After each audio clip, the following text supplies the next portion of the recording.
All right, shalom, shalom. First and foremost, I want to give all the praise and all the glory unto Yahweh, Bahashim Yahweh Shai, Bahashim Rachah Kodash. Double honors to the elders, apostles of Great Millstone. Much blessing and salutations to the Akim around the four corners of the earth who are diligently pushing out this truth and sincerity. This is Brother Mayum coming at you from GMS Tampa Bay. And I just want to do a quick video, just going into all this conversation, that's been happening with Donald Trump and him saying that he's going to release more of these so-called alien files.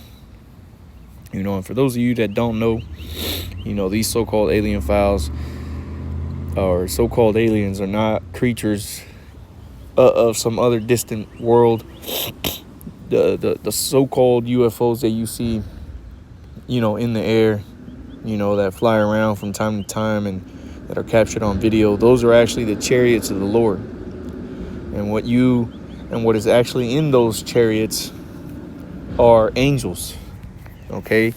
And how you see them flying around, and you're going to see here soon in the times to come the Messiah returning, one larger than any other so-called UFO that you've seen before. Okay.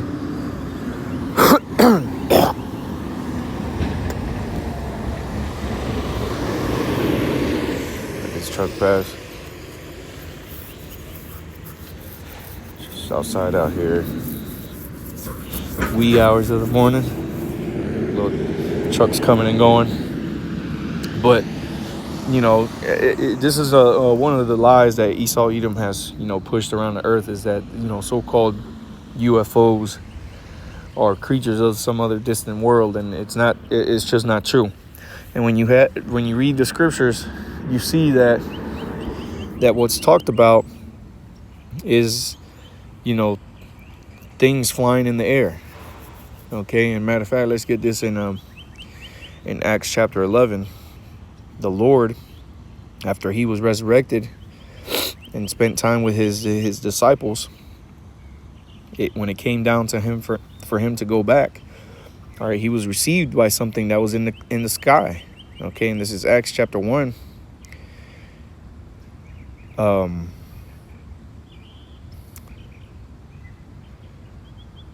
We'll start at verse 9, Acts chapter 1 and verse 9. And when he had spoken these things, that he's speaking on Yahweh Shai, who the worldly calls Jesus, it says, and when he had spoken these things while they beheld, he was taken up, and a cloud received him out of their sight.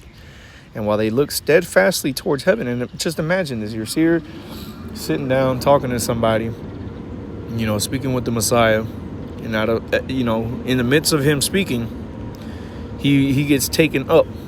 Okay, you see him being taken up into what you, in that current time, who don't know or never heard of the word UFO, he gets taken up, Yahweh Shai, he gets taken up into the air, into the sky, into something that the only way you could describe it is what else you see in the sky, and that's clouds. So it says he was taken up, and a cloud received him out of their sight. So imagine the bewilderment, or the bewildered look you're gonna have, after witnessing something like this. Okay, you'll continue to sit there and stare at what you just seen. Continue to stare into the sky, right? So verse 10, and while they looked steadfastly towards heaven, looking up towards the sky, as he went up, behold, two men stood by them in white apparel. These were two angels now that appeared on the ground there by the apostles. And it says, which also said, ye men of Galilee, why stand ye gazing up into heaven? The same Yahweh Shai, which is taken up from you into heaven, shall so come in like manner as ye have seen him go into heaven. So as you see him go, he went up into this so-called cloud, right? Which is actually a so-called UFO, a chariot, all right, a spaceship, but by other words, all right. The angel is telling them that the same way he just left is the same way that he's going to come back. Okay. Now, when you read the book of 2nd Ezra, chapter 13, it talks about this war that's going to take place between Satan and his angels and the Lord and his angels. Okay, that you have a lot of people that talk about, oh well, this is speaking on the the fallen angels. They had the war in heaven. And no, man, the war in heaven never took place in the beginning. There was no war between Satan and his demons versus the Lord and his angels, and Satan got cast out of heaven. And no, down to no, that is a bullshit lie, man. The war that's going to take place in the heavens, meaning in the skies, between Satan and his angels and the Lord and his angels, is going to be the war between Esau, Edom, the so-called white man, and his armies, and the armies of the other nations of the world. Because when the Lord returns, all the nations of the world are going to join together to fight him. And you see this narrative that's being pushed back now, or pushed out now, of aliens coming and there being an invasion on this earth. Well, that's exactly what's going to take place, is the Lord returning and his spaceships with his angels in their spaceships, and they're going to come back into this earth, into this realm, and they're going to make war. There's going to be war had in the skies. Okay, you're going to see, just like the movie Independence Day, the military jets flying through the sky. You're going to see so-called UFOs flying through the sky, and the so-called UFOs are going to be completely destroying the armies of this world, man. And this is what you read about in 2nd Ezra chapter 13. So, Lucky, you got a truck over here discharging in the background. Spirit just hopped on me to be out here to do this video, so just bear with me. But it says, this is 2nd Ezra chapter 13, and I'll just read it from verse 1. It says, "And it came to pass, after 7 days, I dreamed a dream by night, and lo, there arose a wind from the sea that moved all the waves thereof." And matter of fact, before I read this, let's get this real quick in Matthew chapter 24, because the Messiah himself told you how he's going to come back. Matthew 24, in verse 29, it says, "Immediately after the tribulation of those days," meaning you're going to have the civil war that's going to take place here in America. You're going to be in the midst of World War III that's taking place. It says, "Immediately after the tribulation of those days shall the sun be darkened, and the moon shall not give her light, and the stars shall fall from heaven, and the powers of the heavens shall be shaken." So you're going to have these missiles that are going to be launched. Okay? And it says, verse 30, "And then shall appear the sign of the Son of Man in heaven." Okay, so the Messiah returning. All right? And it says, "And then shall all the tribes of the earth mourn, and they shall see the Son of Man coming in the clouds of heaven with power and great glory." So all the different nations of the earth are going to be seeing the Messiah returning in what you call so-called UFOs, and they're going to be terrified, man. Again, watch that movie Independence Day, which I believe they have it up on Netflix, but watch that movie and you'll see how people were terrified when the skies were littered with so-called UFOs in a huge one major ship in the sky as well. They call it the mothership, but in all actuality, it's the father ship. All right, but this is what the scene is going to look like in that time. It says, verse 31, "And he shall send his angels," so the angels in their so-called UFOs, "with a great sound of a trumpet, and they shall gather together his elect from the four winds, from one end of heaven to the other." So this is how the election, the elect of Israel is going to be saved, man. It's going to be through so-called UFOs. So now fast forward. Let's get this in 2nd Ezra 13. This is the more detailed account of the Lord returning with his angels. 2nd Ezra 13:1, "And it came to pass after 7 days, I dreamed a dream by night, and lo, there arose a wind from the sea that it moved all the waves thereof. And I beheld, and lo, that man waxed strong with the thousands of heaven." And when you read Psalm 68, it tells you that the chariots of the Lord, or roughly paraphrasing, the chariots of the Lord are 20,000, even 1,000,000. Roughly paraphrasing that verse. Okay, and this is what it's going into, the thousands of chariots that you're going to see in the skies, man.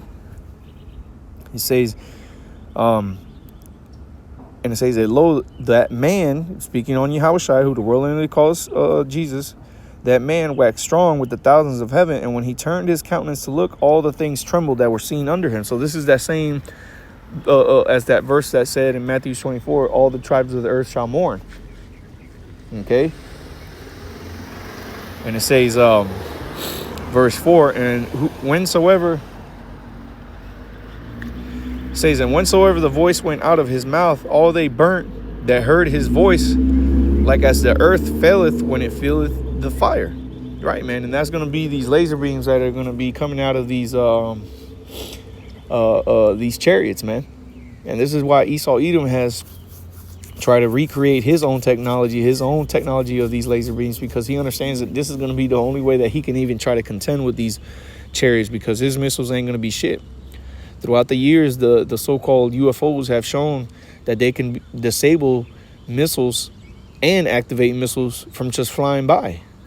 So they know that their technology, the technology of the missiles is not going to be anything that's going to be able to fuck with these so-called UFOs. So Esau has tried to recreate the lasers and place lasers in space through satellites. Okay, and Esau has even here in America created a space force to combat to be able to be really the space force is more of like a watchman for Esau. Okay, where they sit and observe the skies, okay, in preparation for the Lord. Okay. But let's continue. Verse 5, it says, and after this I beheld, and lo, there was gathered together a multitude of men out of number from the four winds of the heaven to subdue the man that came out of the sea. You see? So all the different nations of the earth are going to come together, as Ronald Reagan once had a speech in the 1980s about that. If we had an invasion of a foreign invader come to this planet, will we not all come together? And this is exactly what this scripture is going into, man. These different nations coming together, putting their differences aside to come and go to war with the Lord. Okay. And it says, verse 6, and I beheld, and lo, he had graved himself a great mountain and flew up upon it. This is Yahushua going up on the top of that chariot, his chariot. It says, but I would have seen the region or place whereout the hill was graven, and I could not. Right, because this is how big that ship was that Ezra was seeing, was that he couldn't even see the other side, the end of it. It just looked like one big ass mountain coming up out of the earth, because the chariot was so big that it went off into the horizon. Okay. It says, verse 8, and after this I beheld, and lo, all they which were gathered together to subdue him were sore afraid, and yet there's fighting. This is that war in heaven. Okay. This is the war in heaven that is speaking about right here. That's actually spoken about in Revelations, not in the book of Genesis. It says, verse 9, and lo, as he saw the violence of the multitude that came, he neither lift up his hand, nor held sword, nor any instrument of war, but only I saw that he sent out of his mouth, as it had been a blast of fire, which is the lasers coming out of those chariots, and out of his lips a flaming breath, and out of his tongue he cast out sparks and tempests. You see?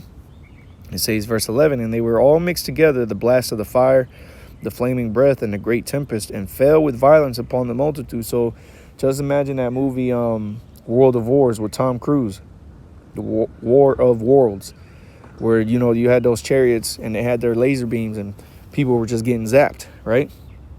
It says, and fell with violence upon the multitude, which was prepared to fight, and burned them up everyone, so that upon a sudden, and again, keep that movie, the War of Worlds, in your mind, that scene when that tripod looking thing came out of the earth and started zapping people, and people started turning into dust.